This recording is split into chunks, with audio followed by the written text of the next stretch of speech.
Hola oyentes de Radio Sefarad. Hoy es un día difícil para Israel y es un día difícil para Radio Sefarad y para los judíos del mundo y también para la gente decente del mundo porque estamos viendo que en vez de devolver a los secuestrados han devuelto ataúdes y encima sin tener la completa certeza de quiénes son los que ocupan esos ataúdes. Por eso vamos a hablar con Pascal Roa desde Jerusalén para que nos comunique cómo se siente él, cómo se siente la sociedad y cómo se está viendo desde la primera fila esta desgracia. ¿Qué tal, Pascal? Hola Jorge. Sí, es un día duro este día jueves 20 de febrero. Es un día de luto directamente. Las banderas, la mayoría de las banderas israelíes, perdón, están a media asta. Los programas en la radio y en la televisión son más de bajo perfil, es decir, con mucha música triste que podemos oír en las radios, como pasa eh, en momentos de recuerdo de desastres del pasado. A veces hay días señalados así en el calendario judío, en el calendario de todos esos años, pero hoy precisamente es un día así, un día que empezó esta mañana con las noticias de la llegada, como tú has dicho, de los cuatro ataúdes. No se han publicado o no se ha difundido en directo en ninguna cadena, tampoco en radios, ni en televisión, ni en prensa escrita. No se ha difundido imágenes en directo, más que unas imágenes sueltas a veces en algún que otro medio, pero poco más. La propaganda de Hamas, que muchos han visto en las redes, me imagino, en el planeta, aquí han sido difundidas, ¿cómo se diría? Borrosas, o sea, se han, o sea, Difuminado, se han fulminado. ¿Cómo? difuminado. Se han difuminado. Bueno, total que nos hemos despertado con esa noticia. No sabíamos todavía ayer a qué hora iban a entregarse los ataúdes y al final pues fue eso de las 9, 9:30 que todo empezó. Como siempre, un circo mediático, una ocasión, una plataforma de la que aprovecha Hamas para difundir sus mensajes al mundo y a su propia gente. Es decir, la idea al mundo es que Israel es culpable, responsable de las muertes, sobre todo del bebé, del niño y de la madre vivas, que fueron sus ataques los que provocaron la muerte de los tres miembros de esta familia. Y esto sirve para el mundo externo, pero también para su propio mundo. Es un día de propaganda para presentarse como fuertes, como vencedores de la guerra. No es casualidad que lleven al espectáculo toda la sociedad. Es decir, esta mañana en un espectáculo de muerte había madres, padres y niños, bebés que veían ese espectáculo que tampoco hay nada que ver, es decir, ataúdes y mensajes o sea, para nosotros normales, entre comillas, diríamos que no hay poco que ver. O sea, me recuerda hace más de un siglo todavía en España, en los espectáculos, entre comillas, de Garroteville, pues había gente que se congregaba en las plazas y asistían a la muerte de gente, pero aquí es incluso peor, es decir, gente inocente, más que inocente, es decir, niños, madre y abuelo. Oded Lifshitz, de 83 años cuando fue abducido, que jamás con osadía dijo que habían sido arrestados el 7 de octubre de 2023. Así figuraba en el féretro. día del arresto, 7 de octubre de 2023, como si ejercían de soldados de policía. En fin, un espectáculo lamentable, pero que retrata a la sociedad gazatí. O sea, no hay que olvidar que también en la masacre del 7 de octubre de 2023, nunca nos cansaremos de recordarlo, muchos civiles participaron en ella, en la masacre y en las muertes y en el secuestro mismo. Recordamos también que muchos de los rehenes estuvieron y siguen estando, muchos de ellos, en casas particulares. O sea, es un retrato de la sociedad palestina en general y gazatí en particular. Bueno, nos ha llamado la atención o nos sigue llamando la atención de que aunque esta noticia se había dado y confirmado por parte de los voceros de la organización terrorista de Hamas, que iban a entregar los ataúdes de estos dos niños y su madre junto con el señor mayor, eh, mm, pues en Israel no se ha hecho aún oficial la identidad de los muertos, ¿no? Se ha comunicado que van a pasar por una autopsia. ¿Hay todavía alguna esperanza de que lo que entregaran no fueran los cuerpos de estas personas? Ahora mismo no te puedo decir, lo único que sé en este momento es que sí, el cuerpo de Oded Lifshitz, de la persona mayor, ha sido reconocido por el Instituto Forense de Israel que está a cargo, pero de los tres otros cuerpos de la familia, supuestamente, de la familia Vivas, no tenemos confirmación. Hay poca probabilidad que no sean los cuerpos de los Vivas. Lo que habrá que averiguar es si realmente son sus restos, eso es verdad, pero hay poca probabilidad. De todas formas, ya se sabía desde hace mucho tiempo, era un secreto a voces que ya no eran, ya estaban sin vida, pero todavía oficialmente no se ha confirmado que fueran sus cuerpos, efectivamente. Ujú. Bueno, nos has hablado un poco del ambiente que se vive en Israel. Eh, Me imagino que esto ha interrumpido un poco eh, el devenir de la vida, llamémosla entre comillas, habitual en estas últimas semanas en las que ha habido esta, dos treguas, una en el norte, de la cual pues Israel se ha retirado casi totalmente del Líbano, y la otra en el sur, que lleva ya varias semanas con entregas de presos palestinos a cambio de secuestrados israelíes. Eh, También se estaba hablando mucho en estos días pasados en si va a haber una segunda vuelta, una segunda fase, tal como estaba previsto, para la entrega del resto de los secuestrados. De todas maneras, de esta primera tanda, todavía faltan por entregar varios que, según los cálculos y según declaraciones de la propia organización terrorista, ya son todos personas muertas, ¿no? Mira, en cuanto a esas rondas de entrega de rehenes a cambio de presos palestinos liberados de las cárceles israelíes, realmente aquí lo vivimos al día. No, no hay mucha certeza. Recordamos que hace pocos días Trump enseguida dijo, en algún momento de forma espontánea, dijo, o se liberan a todos o se abatirá el infierno sobre ellos. Y era un ultimátum que dio para el sábado pasado. Vino a colación de un mensaje o de una declaración de los representantes de Hamas diciendo que ya no vamos a entregar más rehenes, vamos a dejar pasar tiempo por culpa de Israel, etcétera, etcétera.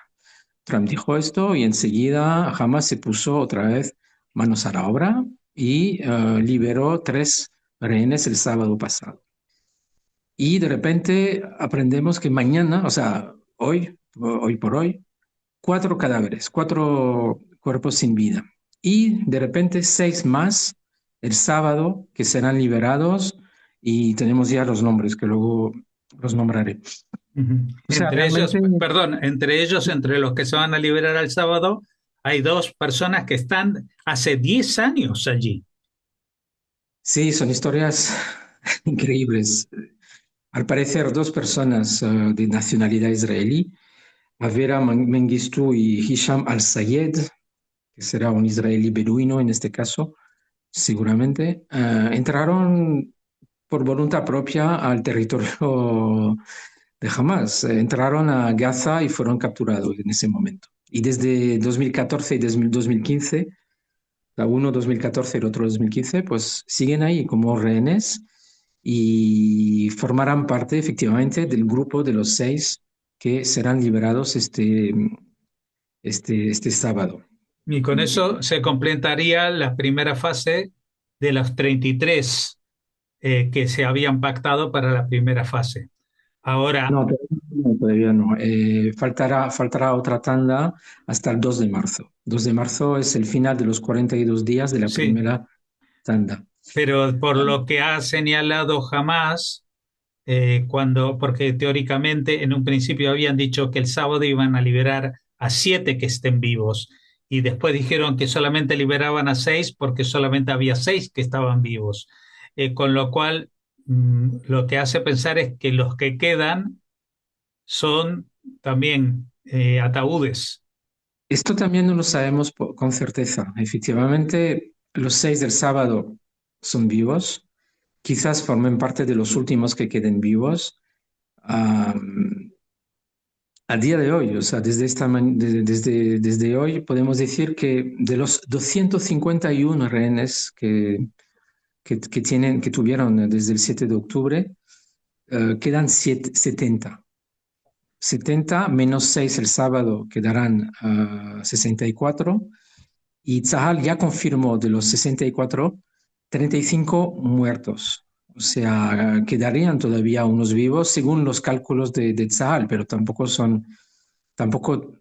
Israel tiene toda la información al respecto. O sea, en este caso también navegamos un poco sin rumbo, sin brújula, no sabemos muy bien qué queda. Por eso te digo que lo vivimos un poco al día, según lo que suelte Hamas, o según lo que suelte la Yihad Islámica y otros grupos de terror. Am, o sea que ya veremos después del sábado qué quedará, qué conclusión, o cuántos habrán de vivos o desgraciadamente sin vida que quedarán Ujú. en Gaza. Ah, son días complicados, son momentos de incertidumbre.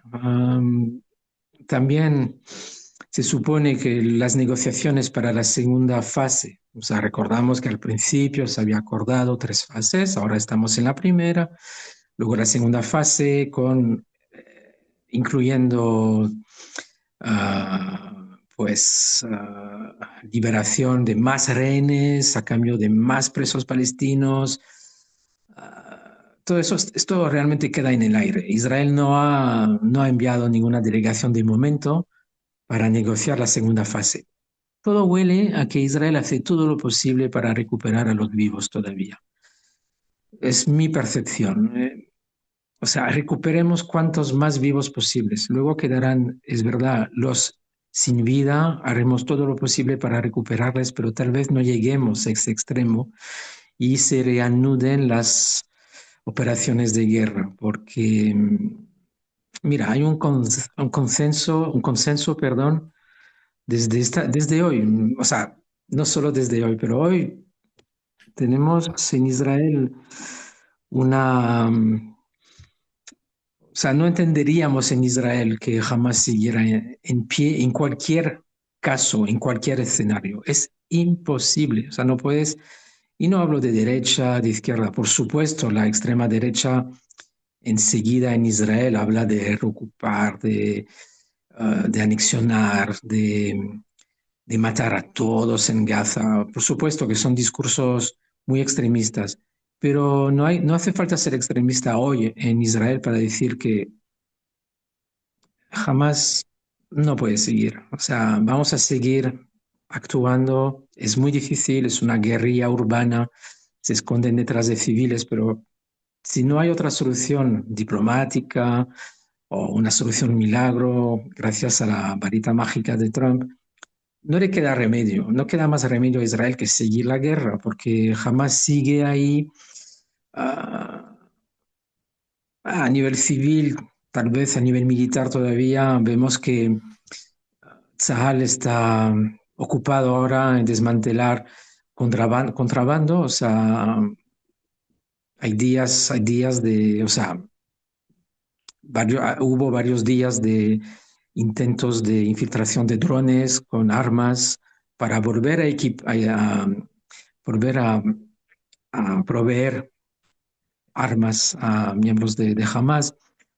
O sea, realmente, ¿qué solución hay? Es decir, tanto Hezbollah como Hamas no tienen otro objetivo, no tienen más objetivo que hacer lo mismo que el 7 de octubre. O sea, no tienen otro objetivo, no, es decir, no, no, no hay otra solución. Y erradicar Hamas, de jamasificar Gaza, no sé cómo se haría. Pero bueno, si quieres después hablamos un poco de los intentos diplomáticos con lo último que dijo Trump o lo último que se hace después de lo que dijo Trump. Ujú. Bueno, no sé si quieres que lo hablemos después ahora también, a menos que quieras ver, aportar algún otro ángulo de lo que se está viviendo y se ha vivido durante esta semana. No, otro ángulo que tiene que ver con lo que pasó hoy y también con la sensación general de que atacándose a los kibutzim del sur, y hace mucho tiempo que lo hablamos, creo que lo hablamos desde el 7 de octubre, recordamos que los kibutzim del sur, en esos kibutzim había y sigue habiendo mucha gente muy favorable a una solución de paz, a una solución de dos estados. Y nadie mejor que Oded Lifshitz, muy amigo de los palestinos, realmente creía en todo esto. Perdón, Y vamos a aclarar que Oded Lifshitz es ese señor mayor que se ha verificado que es uno de los cadáveres que acaban de entregar. Era un sí, señor de 80 y pico de años del kibutz Niroz. exactamente, exactamente. Bueno, con esa muerte, de alguna forma se comenta mucho aquí en Israel que se desvanece, desaparece la idea de una solución de dos estados, una solución de paz con el vecino palestino. Y digo vecino palestino y no solo ti porque en sus mensajes a, a su gente, los grupos de terror, los grupos terroristas de esta mañana, no eran solo Hamas, por supuesto que también estaba la yihad islámica, pero hemos visto a representantes de varios grupos terroristas llevando los féretros y se reconocen, no se reconocen físicamente porque todos llevan máscara, muy escondidos ellos, pero se reconocen a sus bandas, las bandas que llevan en la cabeza, sí, en la frente, según el color pertenece a algún que otro grupo. Bueno, pues además de Hamas, además de la yihad, también había representante del grupo terrorista de los mártires de Al-Aqsa, que es el grupo de Fatah, y además del grupo también de Comité de Resistencia Popular. Pero bueno, lo de Fatah que esté presente esta mañana en un día tan señalado, un día tan duro para el pueblo israelí, tan triste, o sea, causa un poco de desorden, la verdad. Cuando Fatah está haciendo todo lo posible, aparentemente, para, para ser presentable de cara a gobernar en algún momento, quizás la franja de Gaza. Pero bueno, ahí lo dejo, que también estaban los representantes de los mártires de Al-Aqsa que quisieron también tener su cuota de popularidad a través de este circo macabro de esta mañana. Ese es el pequeño apunte que quería aportar sobre el contexto, sobre la situación, en lo que nos encontramos eh, a nivel de futuro, lo que pueda haber. Pues precisamente el futuro, después de la declaración de Trump de hace unos días, de su plan de, de quitar a los gazatíes del medio para reconstruir la franja. Por supuesto que esto trajo muchas, muchas declaraciones enseguida de otros grupos, de otros países árabes. Se espera mucho de las reacciones de los países del Golfo, por ejemplo. Ya sabemos que Egipto y Jordania insisten, y ayer estuvo además el Sisi, perdón, presidente de Egipto en Madrid, que repitió con Pedro Sánchez también que no habrá desplazamiento de gazatíes, que se reconstruirá Gaza con los gazatíes dentro de la franja porque no se toca, etcétera, etcétera. Bien, es un discurso seguramente muy aplaudido por las masas árabes, pero veremos mañana, mañana hay una reunión, una cumbre en Arabia Saudita del Consejo de Cooperación de los 6 estados del Golfo. Marco Rubio, el nuevo secretario de Estados americano, estuvo hablando, bueno, se desplazó a la zona, habló con el presidente de los Emiratos Árabes Unidos para ver cuál era un poco el sentir general. También ese país, o sea, Estados Árabes Unidos, también insiste en que no haya desplazamiento. Uh, Vemos que esto realmente es un problema. O sea, desplazar a los gazatíes poco probable. No sé cómo tú lo ves. No, claro, evidentemente yo como lo veo, yo lo veo como una jugada de póker de las que acostumbra hacer Donald Trump. Es decir, apostar y decir voy a romper la baraja, voy a romper todo y salir con una propuesta que es del todo inviable, pero que empuja a que los demás se muevan.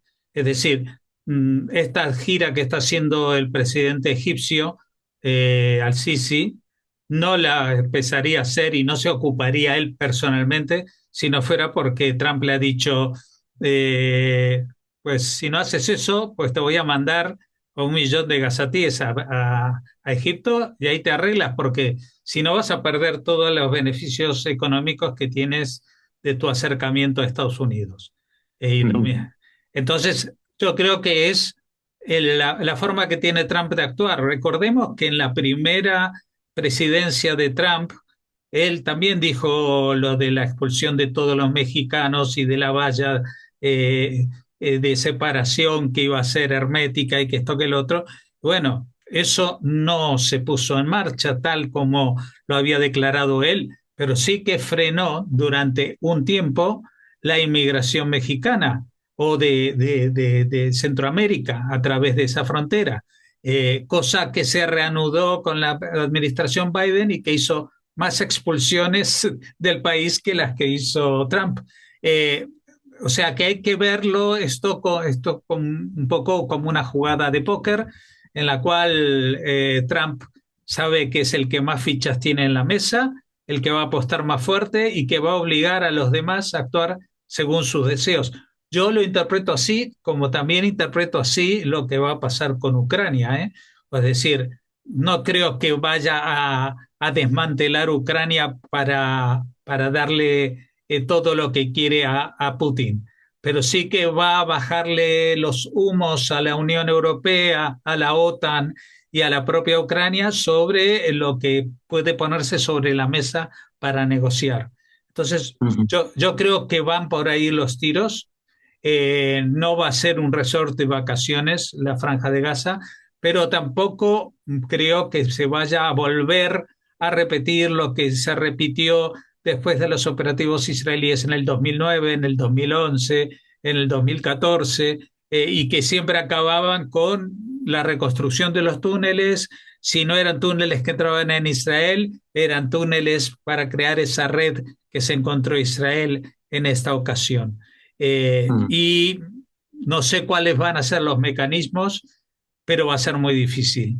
Y también creo que va a ser muy difícil encontrar alguien que se acerque mínimamente a un plan en el cual los gazatíes tengan cierta autonomía. Lo digo Ujú. porque si no van a estar los de la autoridad palestina, si no va a estar Israel, pero tampoco van a estar Estados Unidos, ¿quién va a controlar de que ahí no vuelva a gobernar Hamas y la yihad islámica?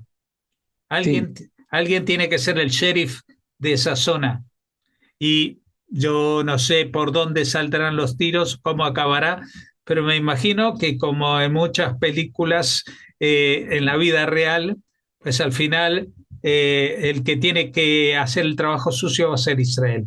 Es decir, que Israel va a quedarse ocupando militarmente, parcialmente, la franja de Gaza, eh, con un control más o menos de lejos, tratando sin la presencia de colonos, porque eso complicaría muchísimo todo.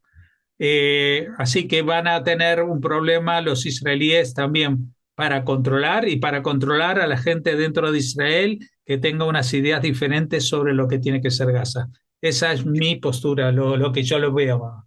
no, de hecho, es lo que se ha filtrado de la posible conclusión de la reunión mañana de los Estados del Golfo es que abogarían por un plan de dos fases, una primera fase de 10 años de reconstrucción y desmilitarización de los grupos terroristas en Gaza bajo la supervisión de Egipto y de la Unión Europea.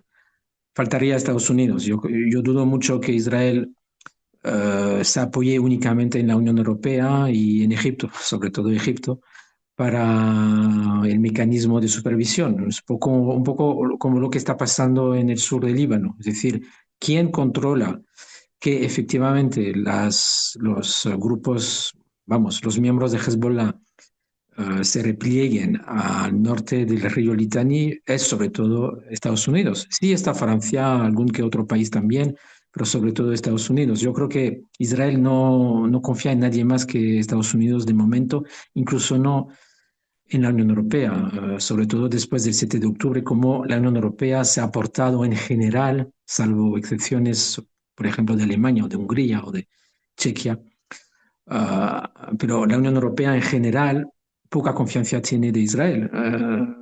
Así que sería un mecanismo un poco similar al que existiría en Líbano, que de hecho, y pasó a ese tema rápidamente, ya terminó la segunda, o sea, la extensión prevista, que era hasta el 18 de febrero, de la presencia de Tzahal todavía en algunas zonas del sur del Líbano. Ha terminado esa extensión, pero Israel pidió quedarse en 5 puestos todavía hasta final de mes. Y ha sido aceptado por Estados Unidos, así que poco a poco se repliega Tzahal hacia sus fronteras, hacia las fronteras de Israel, dejando todo ese territorio en manos del ejército libanés y de las fuerzas bajo la supervisión de Estados Unidos y de las Naciones Unidas también. Bueno, vamos a ver, porque cuando uno dice el ejército libanés, supone que es un ejército. Pero los que conocen un poco la realidad vamos, son las migajas en comparación al grupo Hezbollah, también en medios, también en efectivos y también hay que decir que dentro del propio ejército libanés también hay muchos efectivos que son fieles a Hezbollah. O sea que vamos a ver si eso funciona. Si Mm. funciona bien, pero entre eso y la seguridad, también entre comillas, que pueden brindar las fuerzas internacionales de la FINUL, que durante 16 años han mirado para otro lado, mientras los de Hezbollah eh, se llenaban de misiles y de túneles y de lo que quisieran adelante de las propias narices de las fuerzas internacionales, pues tampoco despierta mucha confianza. Es decir, que ahí se va a requerir quizás una presencia mucho más intensa de los americanos. Es decir, Ujú. no sé si se va a tratar de meter más soldados estadounidenses o darle al ejército estadounidense, a los observadores estadounidenses, un poder más importante dentro de lo que va a ser el control de la zona al sur del Litani. Ujú. Vamos a ver qué tal funciona eso, que no tiene todas las garantías, pero algo sí. Y también tiene pocas garantías, pero veremos qué es lo que da de sí la Franja de Gaza. Y también tenemos que ver qué es lo que pasa con el titiritero, es decir, con el régimen iraní, que de momento se ha callado la boca, ha estado con la boca bien cerradita durante 2 meses, sabiendo de que, especialmente tras la caída del régimen de Siria, pues se había quedado muy poco habilitada para rehabilitar a su vez a Hezbollah en el Líbano. Eh, Así veremos también qué pasa con Donald Trump y hacia dónde mira y cómo ve el futuro de un Irán que de momento puede que no esté inyectando dinero en estos grupos proxies cercanos a Israel, pero sigue invirtiendo en los programas de misiles y en la energía nuclear, es decir, en bombas atómicas. Y esto me parece que Estados Unidos va a tener que atajarlo ya. No sé si justamente a través del diálogo tan cercano que mantiene Donald Trump con Putin, quizás puede influir de manera mucho más efectiva que cualquier otra amenaza, organización internacional, controles, etcétera, etcétera. Es decir, Ujú. si el régimen iraní recibe un ultimátum de Putin, yo creo que va a tener que hacer los deberes, cosa que hasta ahora no hizo porque eh, el mundo estaba dividido en dos bloques muy nítidos que se habían conservado desde la Segunda Guerra Mundial y que ahora eh, se están replanteando de una manera muy distinta a la de hace unos meses. Es decir, no solamente que el presidente Trump mira para otro lado respecto a Europa, sino que también con este acercamiento al régimen de Putin, yo creo que va a poner también bastantes elementos contra China, que era Es el el enemigo. segundo de a bordo de momento, más que Ujú. Rusia. Pero si Estados Unidos y Trump apoya a Rusia, Rusia va a tener más peso geopolítico que China, a pesar de que China es una potencia a nivel económico y todo lo que tú quieras. Pero a nivel bélico, por ejemplo, tanto Rusia como Estados Unidos tienen mucha más experiencia, si no potencia, por lo menos experiencia y tecnología. Sí, sí. No, pues realmente se está remodelando el panorama no solo de aquí en Oriente Medio, sino en el mundo entero. Las declaraciones de Trump ah, causan mucho Estupor, revuelo, estupor. estupor, revuelo y muchos cambios, provocan muchos cambios. Aquí realmente cada día que pasa, escuchamos las palabras de Trump, según cómo se levante por la mañana, y tiene mucho efecto, efectivamente. O sea, la semana pasada creo que comentamos su última declaración de que o entregan todos los rehenes o se va a batir el infierno. Incluso el gobierno de Israel, Netanyahu a la cabeza, no sabía cómo responder eso, porque lo que importa para Israel es que paulatinamente vuelvan los con vida, sobre todo, como te comenté al principio del programa.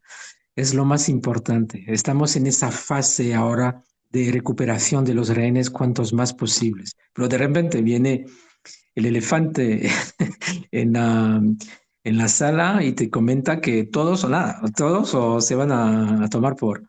Y Israel tuvo que rectificar, tuvo que volver a- a- tuvo que hacer como que las aguas vuelvan a su cauce, es decir, bueno, aceptaremos los tres de este sábado y así seguiremos según el plan acordado, etcétera, etcétera. Así que realmente Trump anima un poco, anima el cotarro, podríamos decir. Y no es fácil, no es fácil.